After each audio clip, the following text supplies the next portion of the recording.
और व्यक्तिगत बोलचाल में अंग्रेजी के शब्दों का प्रयोग कम से कम करिए, क्योंकि आपको बहुत सारे अंग्रेजी शब्दों का अर्थ नहीं मालूम है और अर्थ का अनर्थ हो जाता है। हर शब्द का अपना एक इतिहास होता है, ऐसे ही अंग्रेजी शब्दों का अपना एक इतिहास है, लेकिन उस इतिहास को जानकर अगर आप शब्द इस्तेमाल करते हैं तब तो आपको छूट है। बिना जाने अनजाने में आप बोलते रहते हैं, वो बहुत खतरनाक है। एक शब्द है जिसको हम कहते हैं मैडम, बहुत खतरनाक है। अगर इसको आप जान लेंगे तो आज के बाद किसी को मैडम कहने की हिम्मत नहीं कर पाएंगे आप। हम किसी को भी राह चलती बहन को, मां को, बेटी को मैडम कह देते हैं, और हमारे देश का भला हो बहनों का, वो भी मैडम कहलवाने में गौरव महसूस करती हैं। हमको मैडम कहो। मैडम का अर्थ जान लीजिए, MADAME ये शब्द है मैडम। मूलतः ये फ्रेंच का शब्द है। फ्रेंच में एक शब्द होता है, उसका नाम है मादाम। MA माने मां और दाम, DAME दाम। मां माने मेरा, दाम माने महिला। मेरी महिला, मेरी स्त्री, मेरी औरत, वो है मादाम। फिर वो अंग्रेजी में चला गया, क्योंकि अंग्रेजी वालों ने सारी दुनिया से उधार लिए हुए शब्द सबसे ज्यादा है। अंग्रेजी के मूल शब्द सबसे कम हैं, दुनिया भर की भाषाओं से उधार लेकर खिचड़ी बना रखी है उन्होंने। तो ये मादाम शब्द फ्रेंच से ले लिया, अंग्रेजी में आ गया, जिसका मूल अर्थ है मेरी स्त्री, मेरी महिला, मेरी औरत। उसको आप कह सकते हैं मैडम। अब सारी महिलाएं आपकी हैं, सारी स्त्रियां आपकी हैं, सारी औरतें आपकी हैं तो बहन के रूप में, हैं तो मां के रूप में, पत्नी के रूप में नहीं हो सकती सारी स्त्रियां, सारी महिलाएं। तो गलती से भी कल से किसी को मैडम मत कहिए। मां बोलिए, बहन बोलिए, मां कहिए, बहन कहिए, बेटी कहिए। अगर छोटी है, बराबर की है तो आप बहन कहिए, जो कहना है कहिए। भारतीय शब्दों में रिश्ते बिल्कुल स्पष्ट हैं। बहन का रिश्ता एकदम स्पष्ट है, मां का रिश्ता एकदम स्पष्ट है, बेटी का रिश्ता एकदम स्पष्ट है, पत्नी का रिश्ता एकदम स्पष्ट है। इतने स्पष्ट रिश्ते दुनिया के किसी शब्द में नहीं मिलेंगे जो भारत में। मैडम का रिश्ता ही स्पष्ट नहीं है आपको, और हो गया तो कहने की हिम्मत नहीं करेंगे। तो हाथ जोड़कर विनती करता हूं, मैडम कहना बंद कर दीजिए। और जो आपके नजदीक में मैडम कहलाने वाली बहनें हैं, उनको भी जरा ये बता दीजिए कि आप किस किस की हो सकती हैं, किसकी नहीं हो सकती है। तो ये मैडम बंद करिए। और एक बहुत खराब शब्द है सर, सर, सर। ऐसी गुलामी घुसी हुई है हमारे यहां। मैं कार्यालयों में जाता हूं तो एक ही शब्द सुनता हूं, yes sir, okay sir, right sir, very good sir, fine sir, sir, sir. मालूम है सर क्या है? ये जो SIR सर शब्द है, ये अंग्रेजी का शब्द है, मूलतः अंग्रेजी का है। और ये शब्द आया है पदवी से। एक पदवी होती है जिसको सर कहा जाता है इंग्लैंड में। जैसे हमारे यहाँ आचार्य जी है ना, वो एक पदवी है ना, वैसे ही सर एक पदवी है। लेकिन कोई अच्छी पदवी हो तो बोलने में मजा भी आएगा, अच्छा भी लगे। ये पदवी क्या है वो जान लो। यूरोप में, पूरे यूरोप में सभी भाषाओं में ये सर शब्द है। अंग्रेजी में मूल रूप से आया, फिर दूसरी भाषाओं में गया। पूरे यूरोप में एक मूल परंपरा है जिसको आप सुनेंगे तो हैरान हो जाएंगे। दूसरों को गुलाम बनाकर रखने की परंपरा हजारों साल तक यूरोप में रही है। दूसरों को गुलाम बनाकर रखने की परंपरा यूरोप में बहुत लंबे समय तक रही है, हजारों साल तक रही है। तो होता क्या है यूरोप में, जो व्यक्ति जितने ज्यादा लोगों को गुलाम बना के रख सकता है, वो उतनी ही ऊंची पदवी का अधिकारी होता है, उसकी पदवी उतनी ऊंची होती है। गुलाम बनाकर जो रख सकता है उसकी पदवी उतनी ही ऊंची हो सकती है। महिलाओं को गुलाम बना के रख सके, पुरुषों को गुलाम बना के रख सके। गुलामी की प्रथा पूरे अमेरिका, पूरे यूरोप का सबसे शर्मनाक और काला अध्याय है, जिसको वो कभी मिटा नहीं पाएंगे दुनिया के सामने। उस गुलामी की परंपरा में से निकला है सर। जिनके गुलाम सबसे ज्यादा हैं वो सर की उपाधि से विभूषित किए जाते हैं। भारत दुनिया में एक ऐसा अद्भुत देश है जहां कोई किसी को गुलाम नहीं बना सकता।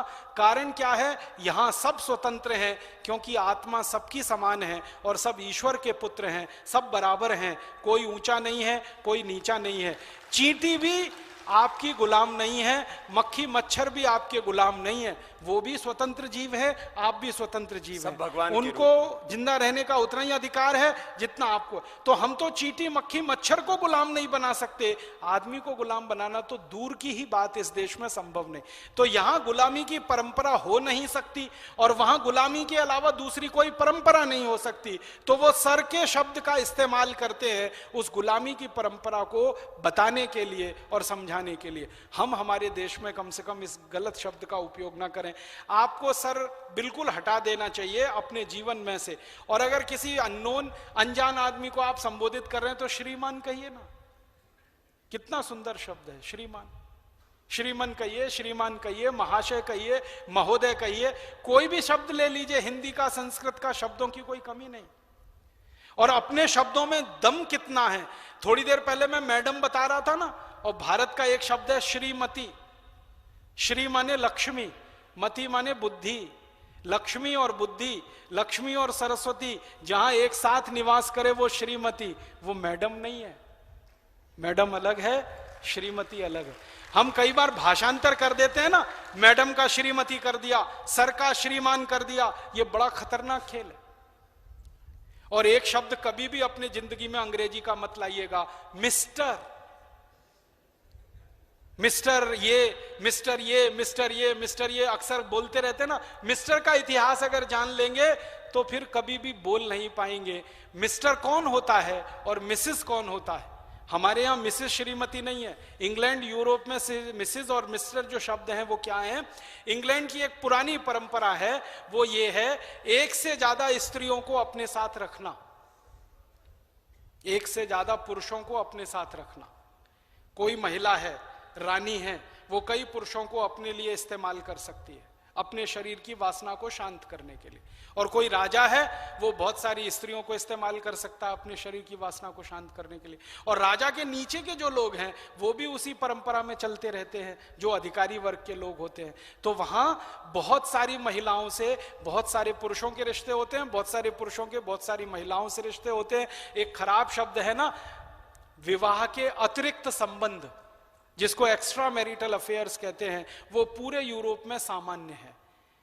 मैं यूरोप के ऐसे बहुत बड़े लोगों को जानता हूं जिनकी 20-20 शादियां हुई, 25-25 शादियां हुई, 50-50, 35-35, 40-40, सबके तलाक हुए, अंत में कोई उनके साथ नहीं रहा, पत्नी भी अलग मरी, पति भी अलग मरा, ऐसे लोग हैं। और उनके यहाँ बहुत सारी शादियां होती हैं और बहुत सारी स्त्रियों को शादियों के बिना भी साथ में रखा जाता है। इस तरह का उनके यहाँ चलन है, वो अपने देश में नहीं रहा। और हमारे यहाँ गलती से किसी राजा ने ये कोशिश की तो जनता ने कभी उसको स्वीकार नहीं किया, ये आप जान लीजिए। हमारे यहाँ ऐसे कुछ राजा हुए जिन्होंने ये गलती की, उनको इस देश की जनता ने स्वीकार नहीं किया, हटाया उनको, गद्दी से उतारा, उनके खिलाफ बगावत की और उनके खिलाफ विद्रोह किया। तो हमारे यहाँ ये चलन और परंपरा है नहीं। हम थोड़ी शुचिता वाले लोग हैं, ब्रह्मचर्य की बात करने वाले लोग हैं। राजा के लिए ब्रह्मचारी होना बहुत बड़ी जरूरत माना जाता रहा है। यूरोप में ऐसा नहीं है। तो वहां क्या होता है कि एक ही पुरुष की बहुत सारी स्त्रियां हो सकती हैं, एक स्त्री के बहुत सारे पुरुष हो सकते हैं। तो उनको अलग अलग करने के लिए तय किया जाता है मिस्टर एंड मिसेस। कौन सी मिसेस, ये वाली, कौन से मिस्टर, ये वाले, कौन से मिस्टर, वो वाले, कौन से। तो अब मैं मूल अर्थ बता रहा हूं। मिस्टर का अर्थ होता है पति को छोड़कर कोई भी पुरुष,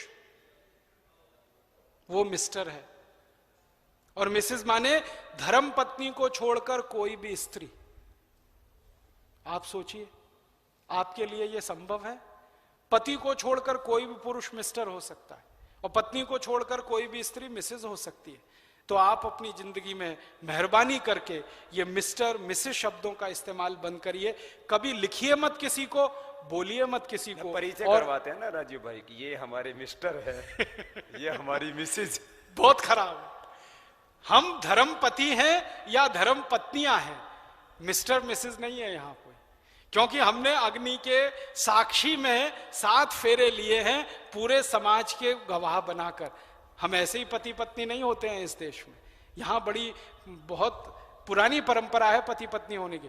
यूरोप में तो ऐसे ही हो जाते हैं, बेड पार्टनर हैं तो आप हो सकते हैं, भले आप कहीं जाएं या ना जाएं। और बिना पति पत्नी हुए भी सालों साल साथ रह सकते हैं, क्योंकि उनके यहाँ एक परंपरा है लिव इन रिलेशनशिप। आप पति नहीं है, पत्नी नहीं है, साथ में रह रहे हैं, बच्चे पैदा हो गए तो किसी अनाथ आश्रम को दे दिए, वहां पर वो बड़े होंगे, वहीं पर पलेंगे। फिर उनके साथ समस्या आती है कि नाम किसका दिया जाए, क्योंकि उनके बाप का पता नहीं, क्योंकि उनकी माँ का पता नहीं, तो चर्च फिर उनका नाम तय करता है और उनको चर्च का नाम दिया जाता है। तो उनके यहाँ की ये पुरानी परंपराएं हैं। अब वो खराब हैं अच्छी हैं वो जाने, हम उस पर टिप्पणी नहीं करते। हम ये नहीं कह सकते कि वो बहुत खराब है, हम ये भी नहीं कहते बहुत अच्छी है।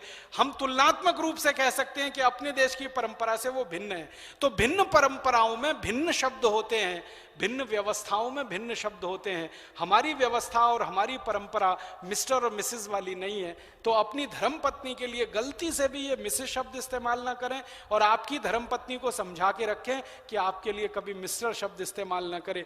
क्योंकि अक्सर स्वामी जी जो कह रहे हैं वो मैंने भी महसूस किया है, कोई भी परिचय करा देता तो यही कह देता ये मेरे मिस्टर है और ये मेरी मिसेस है। और बहुत खराब एक अंग्रेजी का शब्द हम लोगों ने इस्तेमाल करना शुरू किया है, ये मेरी बेटर हाफ है। वो और भी तकलीफ देने वाला शब्द। बेटर हाफ वहां हो सकती है, यहां नहीं होती है कोई भी। ये तो आपकी पूरे जीवन की संगनी है। हाफ और फुल का कोई चक्कर ही नहीं है, और इस जन्म में नहीं है, 7 जन्म तक है।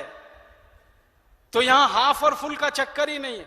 इसलिए ये अननेसेसरी, बिना किसी कारण के अपनी इंप्रेशन को बढ़ाने के लिए, दूसरे पे दबदबा साबित करने के लिए अंग्रेजी शब्दों का उपयोग अपने जीवन में आप तो कम से कम करिए।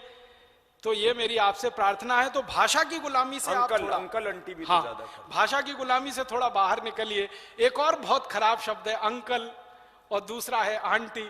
अब यूरोप में कोई रिश्ता नहीं है, चाचा नहीं है, मामा नहीं है, मौसा नहीं है, फूफा नहीं है, मौसा का मौसा नहीं, मामा का मामा नहीं, फूफा का फूफा नहीं, वहां तो सब अंकल है। क्यों नहीं है? क्योंकि परिवार नहीं है। परिवार होते हैं तो रिश्ते होते हैं, परिवार है ही नहीं। आपको सुनकर हैरानी होगी, 1950 तक यूरोप में परिवार नाम की संस्था नहीं होती थी। मुश्किल से 2-3% लोगों के परिवार हुआ करते थे 1950 तक। अभी थोड़े दिन से उनके यहां ये थोड़ी परंपरा आई है, वो भी भारत और पूर्वी देशों से उन्होंने सीखी है। तो जहां परिवार नहीं होगा वहां पारिवारिक रिश्ते नहीं है, तो सारे रिश्तों को वो एक जगह इकट्ठा करके उन्होंने अंकल कह दिया, उन्होंने आंटी कह दिया। तो आपके जीवन से ये अंकल, आंटी, फिर ये मिस्टर, मिसेज, मैडम, सर, ये फालतू के जो अंग्रेजी शब्द हम लोग बेकार में इस्तेमाल कर रहे हैं, इनको निकालिए। भाषा की गुलामी से आप बाहर निकलिए तो दूसरों को निकालने में सुविधा हो।